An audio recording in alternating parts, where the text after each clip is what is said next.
আবু জেহেল চুপি চুপি সারা রাত কোরআন শুনছে। সকালবেলা যায় মিটিংয়ের মধ্যে বলতেছে এত সুন্দর কোরআনের বাণী, রাতটা কোন দিক দিয়ে গেল আমি বুঝবারই পারিনি। আবু জেহেল বলতেছে, সুবহানাল্লাহ কন্যা কেন দেখছেন? আবু জেহেল কোরআনের পক্ষে কথা বলতেছে, এত সুন্দর কোরআনের বাণী, রাতটা কোন দিক দিয়ে গেল আমি বুঝবারই পারিনি। তা আবু সুফিয়ান বলে, নেতা, যেই কোরআন শুনতে এত ভালো লাগে রাত কোন দিক দিয়ে তাই বোঝা যায় না, সেই কোরআন ধরলে অসুবিধা কি? শুনলেই যদি এত মজা হয় তাহলে ধরলে অসুবিধা কি? আবু জেহেল কই, আবু সুফিয়ান রে, তুই তো এমন কথা কইলি রে, হক কথা তো ধরে বলা যায় না তোমার কাছে। যে কাছে আছে কানে কানে ফিস করে বলতেছে, এই কোরআন ধরলে তোর আমার নেতৃত্ব চলবি না, আসল নেতা হয়ে যাবে আব্দুল্লাহ ইতিম পোলা। তুই কি চাস যে আমরা থাক তুই নেতা হোক? আজকে আবু জেহেলের গুরু যারা বেড়ায় কিচির মিচির করতেছে, কারণ আগামীতে যদি কোরআন দিয়ে বাংলাদেশ চলে তাহলে আমাদের খবর কি? আর কথা আছে, ও বন্ধ হয়ে গেছে, যাক, ওরা আমাকে লোক।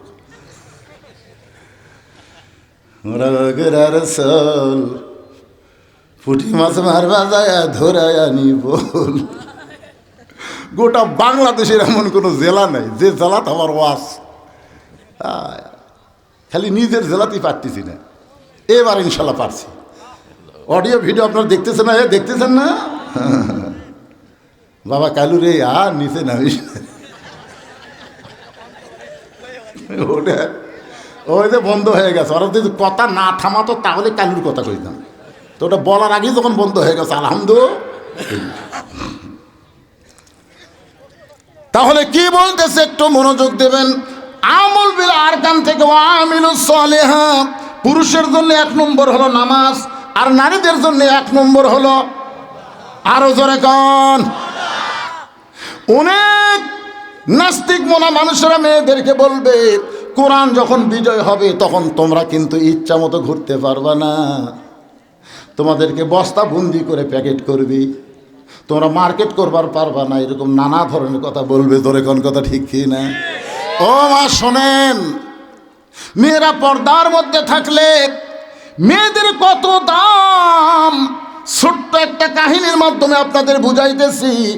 অর্ধ পৃথিবীর খলিফা হযরত ওমর আল্লাহর কোরআন দিয়ে যখন রাষ্ট্র চলায়, ওমর ফারুক কিন্তু একসময় খালার বাড়িতে রাখালি করতেন, খালার বাড়িতে রাখালি করতেন।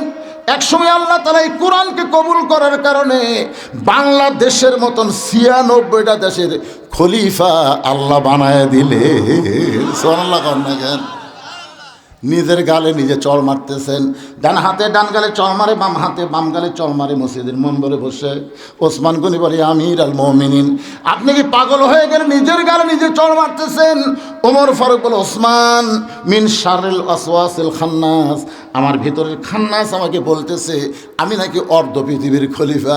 ওসমান বলে, আমির আল মুমিনিন, আপনার মন আপনার ঠিকই বলতেছে, এই মুহূর্তে আপনি অর্ধ পৃথিবীর খলিফা। ওমর ফারুক বলে, ওসমান, বর্তমান মুসলমান কখনোই মনে করবে না, তাদের সবসময় খেয়াল করতে হবে অতীত এবং ভবিষ্যৎ। হাসিনা কিন্তু ভবিষ্যৎ খেয়াল করেনি, অতীতও খেয়াল করেনি, খালি বর্তমান। কি হনুরি, হ্যাঁ? ওমর ফারুক বলতেছে আমার অতীত আমার ভবিষ্যৎ আমাকে চিন্তা করতে হবে। অতীতে আমি খালার বাড়িতে রাখালি করতাম, বিকেলবেলা যখন ছাগলগুলো ফেরত আনতাম, খালা বলতো, মোর কয়টা ছাগল নিয়ে গেলে কয়টা ফেরত আনলা? আমি গুনে দিকে 3-4টা কম পড়ে গেছে, আমি আবার দৌড় দিতাম, ওই ছাগলগুলো খুঁজে খুঁজে এনে যখন খালারে জমা দিতাম, খালা মাথার চুল ধরে বলতো, মোর যেই ভুল আজকে করেছো এই ভুল যদি আগামীকাল করো তোমার রাখালির চাকরি কিন্তু ক্যান্সেল করে দেব। আমি খালার পা ধরে বলতাম, খালা, আমার রাখালির চাকরি যদি ক্যান্সেল করে দেন তাহলে আমি ওমর থাকবো কোথায়, খাবো কোন জায়গায়? যে ওমর একদিন চাকরি বাঁচানোর জন্য খালার পা ধরে কেঁদেছে, আজকে এই ওমরকে আল্লাহ তাআলা অর্ধ পৃথিবীর খলিফা বানাইছে। এটা ওমরের যোগ্যতায় নয়, এটা কেবলমাত্র আল্লাহর কোরআনের ওসিলা। এখন আপনারা বলেন, এই কোরআনের পাওয়ার আছে না নাই? অর্ধ পৃথিবীর খলিফা হযরত ওমর জুমার দিনে মসজিদের মেম্বরে খুতবা দিচ্ছেন। ওয়াজ করতেছেন, মাঝখান থেকে এক সাহাবী দাঁড়িয়ে বলতেছে, আমিরুল মুমিনিন, আপনার খুতবা আমরা শুনবো না। আমি শুনবো না এই কথা বলে নাই, বলেছে আমরা শুনবো না। 4 রাকাত নামাজে 3 রাকাতে যদি ইমাম বসে তাহলে সব মুসল্লি লোকমা দেওয়া লাগে না, একজনই দিলেই কাম হয়ে যায়। ধরে কোন ঠিক কিনা? আসরের নামাজ কয় রাকাত? কিন্তু ইমাম সাহেব 2 রাকাতে একটা বৈঠক দিছে, আবার 3 রাকাতে আবার বসেছে। তখন এক ভ্যানওয়ালা, অন্যগুলো খেয়াল করেনি বুঝলেন, কিন্তু ভ্যানওয়ালার খেয়াল আছে, কে রে 2 আর আল্লাহু আকবার। ইমাম মনে মনে কয়, টাইটেল পাস দাওরা পাস, তুই যতই লোক মাদে 41 সালের আগে ওট মো না। এই মনে করে যদি নেতা বসা থাকে, ইমাম বসা থাকে, আপনার বলতে মসজিদের সমস্ত মুসল্লি ইমামের পক্ষে থাকবে না ভ্যানালার পক্ষে যাবে? কারণ কি? মসজিদে আইন চলতেছে কার? আইন যখন আল্লাহর চলবে তখন নেতাদের স্বৈরাচারী হওয়ার কোনো সুযোগ নেই। সমস্ত সাহাবীরা কথা বন্ধ করে আছে। একজন বলতেছে, আমিরুল মুমিনিন, আপনার খুতবা আমরা শুনবো না। ওমর ফারুক বলেন, আমার অপরাধ কি? বলে, আপনার অপরাধ হলো আমাদেরকে খাটো পাঞ্জাবি দিয়ে আপনি লম্বা জুব্বা পরে খুতবা দিচ্ছেন।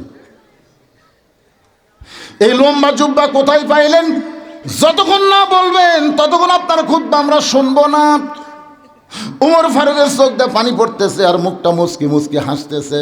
মুখটা হাসার কারণ হলো জনগণ যতদিন লোকমা দেবে ততদিন নেতা খারাপ হওয়ার কোনো সুযোগ নাই। আমরা হাসিনাক লোকমা দেইনি, লোকমা না দিয়ে আমরা হজরত বানাছি। জোরে কম কি বানাছি? হায় হায়, এত কিছু করছি যে তারপরে হজরত। লোকমা দেয়নি তো, লোকমা না দিয়ে দেওয়া ব্যাস সাইজ করছে। এই জন্য হাসিনা খালি না, এর সাঙ্গ পাঙ্গগুলো সাইজ করা দরকার। জোরে কম ঠিক কিনা? এই শালা ঘামান ছিল, ঘামান ফেরাউনের এক ঘামান ছিল, ঠিক মতো খাড়া হওয়ার পারে না, পারে মাজা ধরে টেজত লিয়ে যাওয়া লাগে। মাইক পালি কয়, খেলা হবে খেলা হবে। কে রে কাউয়া, মাজার তোর বল আছে, খেলবার গেলে বল থাকা লাগবে। জোরে কোন ঠিক কিনা? কি মনে করতেছেন? একটু মনোযোগ দেন। ওমর ফারুকের চোখ দিয়ে দর দর করে পানি পড়তেছে আর মুখটা মুচকি মুচকি হাসতেছে। এমন সময় আব্দুল্লাহ ইবনে ওমর বাবার পাশে দাঁড়ায় বলে, রে নবীর সাহাবীরা, আমার বাবার লম্বা জুব্বা দেখে তোমরা খুতবা বন্ধ করে দিলে। তোমরা লক্ষ্য করে দেখো, তোমরা খাটো পাঞ্জাবি হলেও তো নতুন কাপড় পরে নামাজ পড়তে আইছো, কিন্তু আমার পরনে দেখো নতুন কোনো কাপড় নাই। ওসমান গনি বলে, আব্দুল্লাহ, আজকে জুমার দিনে নতুন পোশাক না পরে পুরাতন কাপড় কেন পরেছো বাবা? আব্দুল্লাহ বলতেছে, আমি যদি নতুন পোশাক পরিধান করতাম আমার বাবার জুব্বা লম্বা হতো না। তোমরা সবাই যখন ঘুমায় যাও আমার বাবা তখন ঘুমায় না।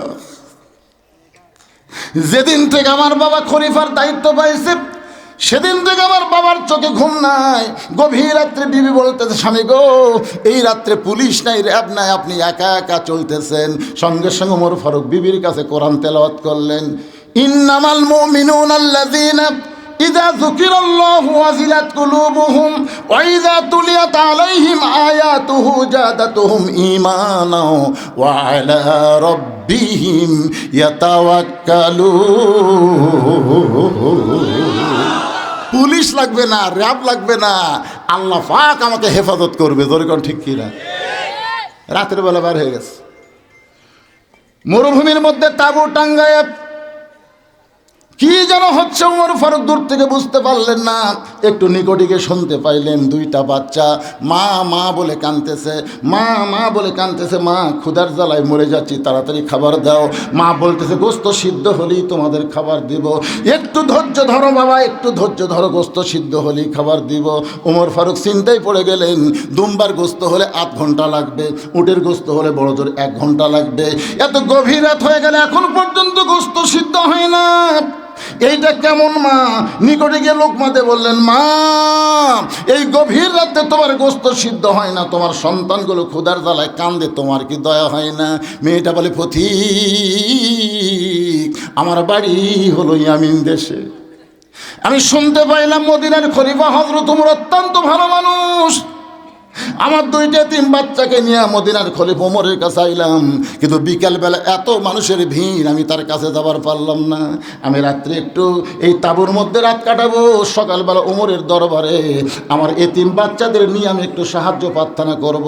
কিন্তু আমার দুইটা বাচ্চার এত ক্ষুধা লাগছে, ওদের সান্ত্বনা দেওয়ার জন্য পাতিলের মধ্যে পানি আর পাথর দিয়া নিচে আগুন জ্বালাইছি। গোস্ত সিদ্ধ হলেই তোমাদের খাবার দিব, কিন্তু আমার পাথর সিদ্ধ হবে না। আমার মনে হয় সকালবেলা পর্যন্ত আমার দুইটা বাচ্চা আর বাঁচবে না। সঙ্গে সঙ্গে ওমর কান্দার বলে, মা আসল জায়গায় বিচার দিও না, মা আসল জায়গায় বিচার দিও না। আসল জায়গায় বিচার মানে আল্লাহর কাছে বিচার দিও না মা, তুমি একটু ধৈর্য ধরো। এক দৌড়ে বাইতুল মালের দরজায় আসলাম, খাবার বস্তা মাথায় উঠাই দে। আসলাম বলতেছে, আমিরুল মুমিনিন বস্তা কোথায় নেওয়া লাগবে হুকুম দেন, আমি কান্দে করে বস্তা পুষাই দিব। উমর কান্দে, আসলাম আত্তাকুল্লাহ হাক্কা তুকাতিহি, আল্লাহর ভয় আমার কলিজার ভিতরে। আটার বস্তা আমার মাথায় উঠাই দে, একজনের পাপের বোঝার একজন মাথায় নিবে না। ওয়াউলিল আমরি মিনকুমকে মানতে গিয়ে আসলাম ওমর ফারুকের মাথায় যখন বস্তা তুলে দেয়, ওমর ফারুক এত জোরে দৌড় মারতেছে, পিছন দিক থেকে আসলাম ডাক দেব, আমিরুল মুমিনিন বস্তা নিয়ে পড়ে যাবেন, আপনার কষ্ট হবে। ওমর কান্দেল, আসলাম রে, সময় মতো যদি ওইখানে যাবার না পারি তাহলে জাহান্নামের আগুনে ওমরকে আল্লাহ পুড়ায় ফেলবে। এক দৌড়ে তাঁবুর কাছে গিয়ে বললেন, মা রুটি হালুয়া তৈরি করো, রুটি হালুয়া তৈরি করো। রুটি হালুয়া যখন তৈরি হয়ে গেল, মেয়েটা যখন ওমর ফারুকের হাতে দেয়, ওমর ফারুক দুইটা বাচ্চাকে দুইটা উরাতের মুখে দেয়। দুইটা বাচ্চা মুখের দিকে ফেল ফেল করে তাকায়। আর আইতাল্লাযী ইউকাযযিবু বিদ্দীন ফাযালিকাল্লাযী ইয়াদুল ইয়াতীম ওয়ালা ইয়াহুদ্দু আলা তুআমিল মিসকিন। পুরাপুরি এই হাসিনা ধর্মের নামে মিথ্যাবাদী ছিল। মাথা হেজাব দিয়া, হাতত তসবি লিয়া, আরে এত টাকা মারিছে ভাই, এত টাকা মারিছে রে। এক রূপপুর আমি ওখানে গেছিলাম ওয়াজ করতে, ওই জায়গার থেকে ওর বেটা, ওর বেটি আর এই যে একটা বোন ছিল, 56,000 কোটি টাকা এক জায়গার থেকে মারছে। মাথায় নষ্ট করে। আর কয় আমার কেউ নেই। খালি শালা তো সাবানার চাই তো বেশি অভিনেত্রী ধরে কণ্ঠে।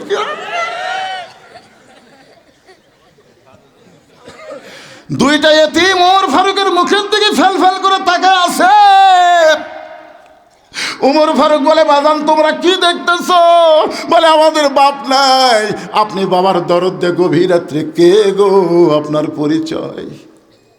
ওমর ফারুক বলে, আল্লাহ এই অধমকে জাহান্নামের আগুন থেকে তুমি বাঁচায় দাও।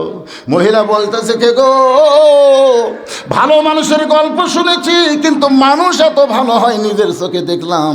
আল্লাহ ওমরকে মদিনার খলিফা না বানায়া তোমাকে যদি মদিনার খলিফা বানাইতো, এই মদিনা যেন আল্লাহর জান্নাত হয়ে যেত।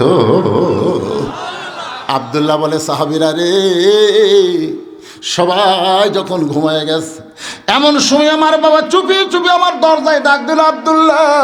আমি দরজা খুলে দেখি বাবার হাতে একটা পাঞ্জাবি। আমি খুশি হয়ে বললাম, বাবা বাইতুল মাল থেকে একটা পাঞ্জাবি আমারে দিছে, আর একটা দিবারাইছেন। সঙ্গে সঙ্গে ওমর ফারুক আল্লাহর কোরআন থেকে তেলাওয়াত করলেন, ইন্নাল্লাহা ইয়ামুরুকুম আন তুআদ্দুল আমানাতি ইলা আহলিহা ওয়া ইযা হাকামতুম বাইনান নাস আন তাহকুমু বিল আদল। জোরে বলেন সুবহানাল্লাহ। বেটা যখন বলতেছে, বাবা বাইতুল মাল থেকে একটা পাঞ্জাবি আমারে দিছে বাবা, আর একটা গভীর রাত্রে আপনি দিবেরাইছেন, নেতার বেটা হওয়ার মধ্যে লাভ আছে। ওমর ফারুক কোরআনে আয়াত তেলাওয়াত করে বুঝাইলেন, আব্দুল্লাহ রে, একটা পাইছিস আর একটা দিবার আসেনি বাজান। এই পাঞ্জাবিটা আমার ভাগে পড়েছে, এই খাটো পাঞ্জাবি পরে কেমনে খুদ্া দিব বাজান, শরম লাগে। তোর কাপড়টুকু আমাকে একটু দান করে দে বাবা, তোর কাপড়টা আমাকে একটু দান করে দে। আব্দুল্লাহ বলে, গভীর রাত্রে আমার কাপড়টুকু আমার বাবাকে দান করে দিলাম। বাবার কাপড় আমার কাপড় একত্র করে বাবা লুব্বা জুব্বা বানায় খুদ্া দেয়। এখন বলো, আমার বাবার খুদ্া শোনা যায় কি না যায়? সমস্ত সাহাবীরা কান্দে। পাগলের মতন কান্দের, বলে আল্লাহ তোমার কোরআন দিয়ে যখন রাষ্ট্র চলবে, এমন ভালো মানুষকে মুসলমানেরা নেতা হিসাবে দেখতে পাবে। মানুষের তৈরি আইন দিয়ে যদি রাষ্ট্র চলে, ভালো নেতা দেখতে পাবেন না। ভালো নেতা দেখতে গেলে আমার আল্লাহ আর কোরআনের বিজয় হতে হবে। জোরে কোন কথা ঠিক কি না? আমার মায়েরা যারা পর্দার অন্তরে বসে আছেন, মা একটু মনোযোগ দিয়ে শোনেন। সেই হযরত ওমর ছদ্মবেশে মদিনার অলিগলি ঘুরতে গিয়ে দেখতে পায় দুই পাহাড়ের মাঝখানে একটা গিরিপথ। ওই গিরিপথ দিয়ে একটা সুন্দরী মেয়ে ধীর গতিতে হেঁটে হেঁটে আসতেছে। মেয়েটার সামনেও কোনো মানুষ নাই, পিছনেও কোনো মানুষ নাই। মেয়েটার দিকে তাকায় হযরত ওমর বললেন আলহামদুলিল্লাহ। আপনারা হয়তো মনে করতেছেন মেয়েটার চেহারার দিকে হযরত ওমর তাকাইছে। ও করনা ফি বুয়ুতিকুন্না ওয়ালা তাবাররুজনা তাবাররুজাল জাহিলিয়াতিল উলা। রে মেয়েরা, আল্লাহর কোরআন দিয়ে যখন রাষ্ট্র চলবে, তখন মেয়েদের জন্য আল্লাহর আইন হলো মেয়েরা ঘরের মধ্যে থাকো, ঘরের বাহির তোমরা হও না। যদি ঘরের বাহির হও তাহলে হেজাব নিয়ে, পর্দা নিয়ে বের হওয়া লাগবে। ওই জাহেলি যুগের মেয়েদের মতন সাজুগুজু করে বের হওয়ার কোনো পারমিশন মুমিনা নারীর নাই। এই হুকুম কার? জোরে বলেন কার? ওমর ফারুক যে মেয়েটার দিকে তাকায়া আল্লাহর শুকরিয়া আদায় করতেছেন, উনি কে? পরিমণি। আপাদ মস্তক এমনভাবে শরীর ঢাকছে। ওমর ফারুক বলছে আল্লাহ আল্লাহ, তোমার কোরআন যখন দুনিয়াতে চালু থাকে তখন এইরকম মেয়ে কি দেখা যায়? মেয়ে যদি দেখতে খাটো হয়, কালো হয়, আল্লাহর পর্দা যদি মেনে চলে, এদেরকেই আল্লাহর কোরআন সুন্দরী মেয়ে বলে। ধরে কোন ঠিক কিনা? আমি যেই বলবো পর্দানিশী নারী যারা, আপনার বলবেন বিশ্ব সুন্দরী তারা। বলবেন?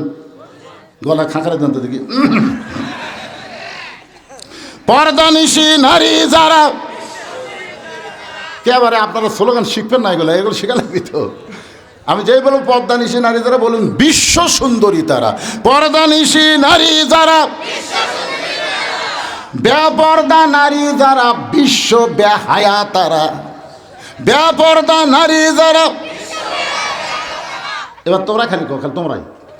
আমি যেই বলবো বেপর্দা নারী যারা, তোমরা কয়েকজন খালি সামনে থেকে বলবে শিলা কলা তারা। বেপর্দা নারী যারা, এইবারে ঠিক। একই গাছের কলা, এক গামলা সুসাওয়ালা আর এক গামলা শিলা। আপনি খরিদ্দার হয়ে কোন কলা কিনবেন?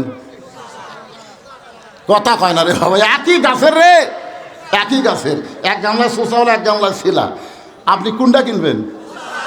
কে আপনি কলা শিলা খান না? এই কলা শিলা খান না, সুসা সহ খান? তো শিলাই যদি খান, আগে থেকে শিলা আছে, খালি নিবেন আর খাবেন। আপনি নেবেন না, কারণ আপনি চালাক। আপনি জানেন যে কলার উপরে পর্দা নেই। এই কলা আমি খাওয়ার আগেও খাসে। অনেকের স্বপ্ন দোষ আছে। কথা কর না কেন ভাই, কথা কর না কেন?